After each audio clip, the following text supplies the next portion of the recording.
mengeluarkan buah-buah pertobatan. Ya. Secara rohani yang dimaksud dengan mesbah korban bakaran. Ya. Kemudian yang kedua, saudara, kolam pembasuhan. Secara rohani, kolam pembasuhan ini menunjuk kepada baptisan air. Ya. Di sini sudah banyak melakukan baptisan air. Jadi kolam pembasuhan menunjuk kepada baptisan air.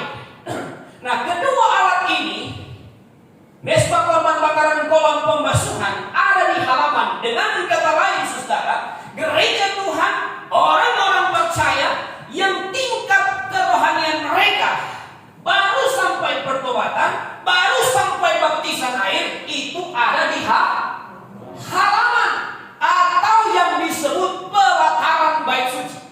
Jadi gereja Tuhan, orang percaya, termasuk hamba-hamba Tuhan, pendeta-pendeta, gembala-gembala, penginjil-penginjil, apabila tingkat kerohanian mereka hanya sampai pada baptisan air, maka tidak bisa dipungkiri, tidak bisa ditolak, mereka berada pada iman pelataran bait suci. Nah, iman pelataran bait suci ini, saudara, siapapun dia pendeta yang bisa membawa mujizat Tuhan. Tapi kalau rohaninya hanya sampai di bait suci, hanya sampai di kolam pembasuhan atau baptisan air, maka dengan melihat, merujuk kepada firman Allah, gereja Tuhan tersebut, hamba Tuhan tersebut terkategorikan sebagai gereja Tuhan yang memiliki iman halaman atau iman pelataran bait suci. Nah, apabila kita merujuk kepada firman Allah di dalam ayatnya yang pertama, Wahyu pasal yang ke-11 ayat yang pertama tadi, maka di sana dijelaskan bahwa iman halaman atau iman pelataran bait suci itu tidak akan diukur, saudara. Kalau itu tidak diukur, berarti tidak akan diselamatkan. Ya. Saya akan lebih membuat kita semakin mengerti. Wahyu pasal 11 ayat 1 di sini katakan, kemudian diberikan kepadaku sebatang bulu seperti tongkat pengukur rupanya, dengan kata-kata yang berikut, bangunlah dan ukurlah bait suci Allah dan mesbah dan mereka yang beribadah di dalamnya. Jadi diukur bait suci, mesbah dan orang yang beribadah di dalamnya. Kita baru masuk tahap pertama, bait suci yang tidak diukur. Terus selanjutnya, jadi bait suci harus diukur. Ayat 2. Ayat 2 dikatakan, tetapi kecualikan pelataran bait suci yang selalu, jangan engkau mengukurnya. Jadi saudaraku, jemaat Tuhan, gereja Tuhan, hamba Tuhan, anak Tuhan, yang kerohanian mereka hanya sampai di halaman tadi, hanya sampai di baptisan air, hanya sampai pada pertobatan, maka mereka tidak akan diukur. Gereja yang tidak diukur, maka gereja itu tidak akan diselamatkan. Karena nggak diukur. Landasan firman Tuhan yang lain yang perlu menjadi referensi kita cek di dalam Yohanes 3 ayat 3 dan 5. Kalau dalam ayat ini jelas dikatakan, kalau hanya sampai pada baptisan air, maka tidak akan diukur atau tidak diselamatkan. Referensi ayat yang lain, Yohanes 3 ayat 3.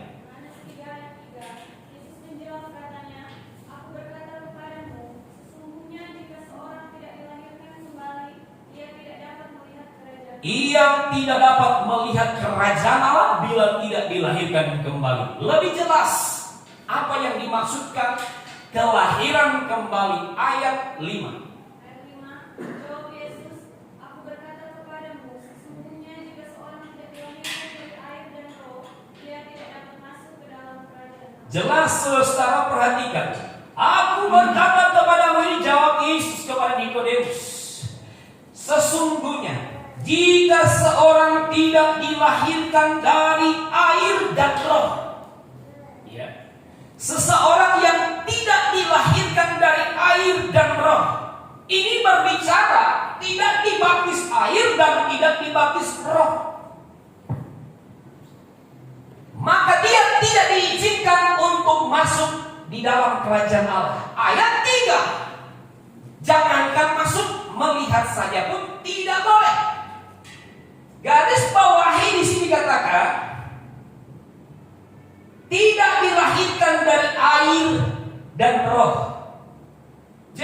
satu paket antara baptisan air dan baptisan Roh Kudus, baru bisa masuk dan melihat kerajaan Allah, atau baru bisa melihat kerajaan Allah dan masuk. Dengan kata lain, kalau orang percaya hanya sampai baptisan air saja, tidak mengalami baptisan Roh Kudus, selamat atau tidak? Kalau kita ikut merujuk kepada kata Yesus, bukan kata saya. Kalau kita merujuk kepada apa yang Yesus katakan, maka kita akan mendapatkan jawaban. Kalau hanya dilahirkan daripada air, tidak dilahirkan daripada Roh Kudus, maka gereja Tuhan, orang percaya, jemaat Tuhan tersebut tidak diizinkan untuk melihat dan masuk kerajaan Allah. Amin. Ini kata firman Allah. Inilah tanggung jawab kita sebagai gembala, sebagai hamba Tuhan, untuk menghentak jemaat minimal lahir baru daripada air dan roh, baptis air, baptis Roh Kudus, kegembiraan, kemenangan, sukacita gembala-gembala sidang apabila jemaat yang Tuhan percayakan semua minimal sudah lahir baru daripada air dan roh. Ya, ini kebanggaan pribadi. Makanya Paulus dikatakan kepada jemaat Tuhan, kesukaan mahkota kesukaan kami itulah jemaat yang sudah lahir baru daripada air dan roh. Ya, jemaat Tuhan, kalau hanya sampai pada baptisan air, seperti tadi tidak termasuk pada ukuran untuk diselamatkan. Maka Tuhan Yesus katakan, kalau hanya sampai baptisan air, tidak lakukan baptisan Roh Kudus. Kalau kita perhatikan ayat ini, maka tidak akan masuk dalam kerajaan Allah. Nggak akan bisa. Tapi Pak, saya sudah pelayanan. Tapi Pak, saya sudah mengerjakan pekerjaan Tuhan. Bapak Ibu Saudara, apapun itu, kalau misalkan engkau tidak masuk atau mengalami baptisan Roh Kudus, ini nggak bisa diubah, saudaraku, nggak bisa.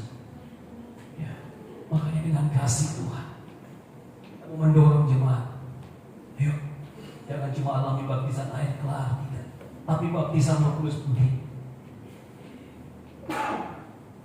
Kalau kita cuma sampai baptisan Roh Kudus, baptisan air, tidak alami baptisan Roh Kudus, tidak ada jaminan masuk dalam kerajaan Allah. Ini bukan kata saya. Sedih rasanya kalau mau menyampaikan ini.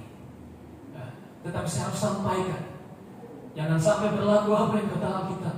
Ada jalan lisan yang lurus tapi ujungnya menuju maut. Orang menyangka saya percaya sampai baptisan air sudah bertobat selamat.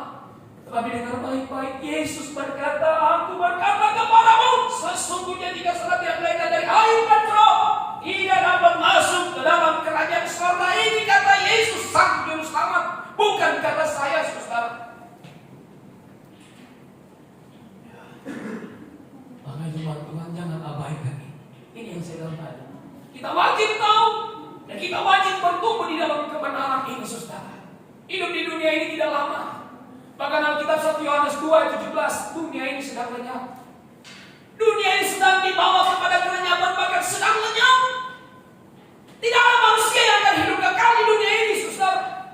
Bahkan kalaupun hidup lama di dunia ini, kau tidak akan merasakan kesenangan, kau tidak akan merasakan kebahagiaan karena dunia ini tidak ada damai, dunia ini tidak ada kesenangan, dunia ini tidak ada kebahagiaan. Amin. Sekalipun kita lama hidup di dunia ini, tidak akan kita menikmati kebahagiaan. Tetapi kebahagiaan akan kita peroleh di dalam kerajaan surga tadi. Disitulah Tuhan menghapus air mata. Disitulah Tuhan memeluk engkau. Disitulah Tuhan menghilangkan rasa penderitaan yang pernah engkau alami selama di dunia ini. Tujuan kita dipanggil Tuhan bukan hanya untuk bergereja di tempat ini, tapi tujuan Tuhan panggil hidup supaya kau masuk Yerusalem baru, supaya kau masuk kerajaan surga. Itu tujuan utama, saudara. Maka jangan abaikan firman Tuhan, lahir baru daripada air dan roh. Kalau kita di dunia ini kita berpikir, lama umur panjang di dunia ini, tetapi ingat, Alkitab katakan 1 Yohanes 2:17, dan dunia ini sedang lenyap dengan keinginannya. Dunia sedang lenyap. Selanjutnya, tetapi orang yang